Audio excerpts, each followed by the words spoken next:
So with such a high percentage of people fearing public speaking, why do you think this fear is still so misunderstood or dismissed? That's a good question. I think it's a complicated answer. Primarily because people don't speak that often, they will have a really bad experience once and they'll go, oh God, I hated that. And then they'll forget about it until the next time they have to do it. And because it's something they don't like, that increases the likelihood of avoidance behavior. I know people who hate going to the dentist. They will put it off until they have to go to the dentist because they've Yeah. got to get a filling. Same thing with public speaking. I've got so many clients that will put it off for a long time. And then it's when they have to do it, that's when it gets all overwhelming. And I think there's a lot of people never take a public speaking class. I know from in the UK, I think it's especially poor.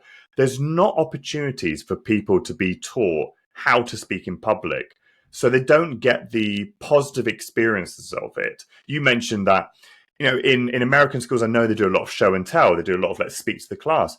In England, you don't get that anywhere near as much as that. There's no real show and tell. There's not much. And a lot of the time when it does happen in classes, the teacher isn't a coach. They're not an expert. They just go, oh, present to the group. They don't know how to present. They know how to teach to the group. And teaching, I think, can sometimes be slightly different technique because actually there's a bit more interactive. There's more, let's break it down, let's stop, let's do that. But going back to your other point about having to speak on the fly sometimes and adapt and change, the conversation we're having right now is improvised. The conversations you have with friends and family, they're improvised. And with the improv exercises, we're just getting used to practicing under pressure. Like the Q&A you're going to have at maybe the end of your presentation.